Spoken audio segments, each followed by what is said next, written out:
Then the whole multitude of them arose and led him to Pilate. And they began to accuse him, saying, "We found this fellow perverting the nation, forbidding to pay taxes to Caesar, saying that he himself is Christ, a king." Then Pilate asked him, saying, "Are you the king of the Jews?" Quote, and he answered him and said, "It is as you say." Then Pilate said to the chief priests and the crowds, "I find no fault in this man." But they were urgent, saying, "He stirs up the people, teaching throughout all Judea, beginning from Galilee to this place." When Pilate heard it, he asked whether the man was a Galilean.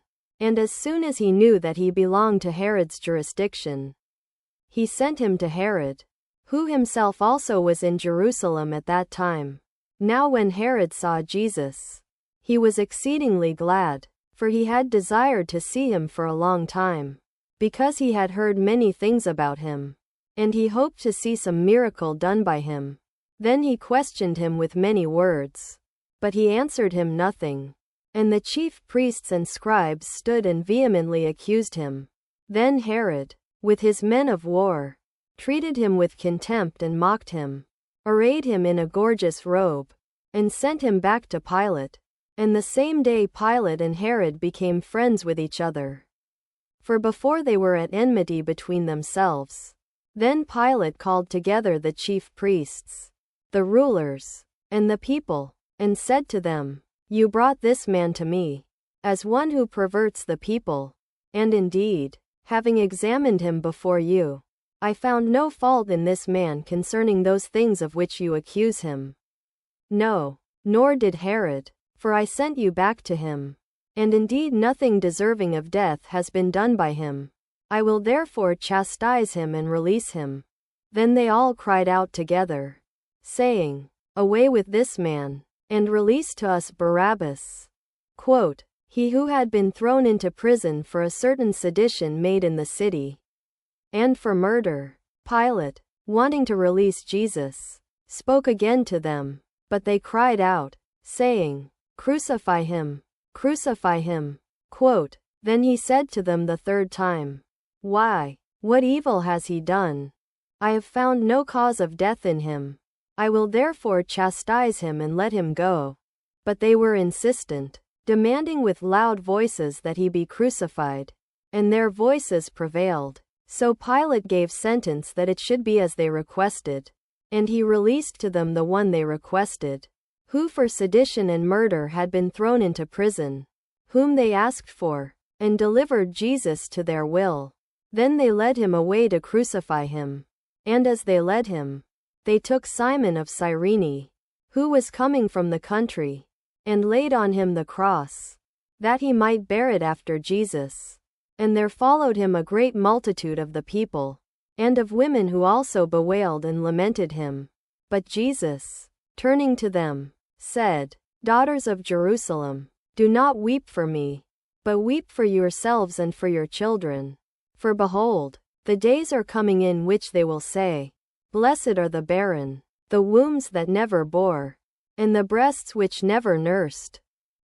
Quote, then they will begin to say to the mountains, "Fall on us," and to the hills, "Cover us." Quote, for if they do these things in the green wood, what will be done in the dry? Quote, now 2 others also, who were criminals, were led with him to be put to death.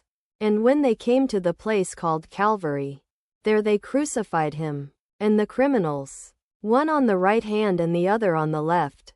Then Jesus said, "Father, forgive them, for they do not know what they do." And they divided his garments and cast lots. And the people stood watching. But the rulers scoffed at him, saying, "He saved others. Let him save himself, if he is Christ, the chosen of God." The soldiers also mocked him, coming and offering him sour wine, and saying, "If you are the king of the Jews, save yourself." And an inscription also was written over him in letters of Greek, Latin, and Hebrew, "This is the King of the Jews." Then one of the criminals who were hanged blasphemed him, saying, "If you are Christ, save yourself and us." But the other, answering, rebuked him, saying, Do you not fear God, seeing you are under the same condemnation? And we indeed justly, for we receive the due reward of our deeds. But this man has done nothing wrong. Then he said to Jesus, Lord, remember me when you come into your kingdom. And Jesus said to him, Assuredly, I say to you, today you will be with me in paradise. Now it was about the 6th hour, and darkness fell over all the earth until the 9th hour. The sun was darkened, and the veil of the temple was torn in the middle. Then Jesus cried with a loud voice, saying, Father, into your hands I commit my spirit. And having said this, he breathed his last. Now when the centurion saw what had been done, he glorified God, saying, Certainly this was a righteous man. Quote, and all the multitudes who came together to that sight, seeing what had been done, returned home, beating their breasts, and all his acquaintances, and the women who followed him from Galilee, stood at a distance, watching these things.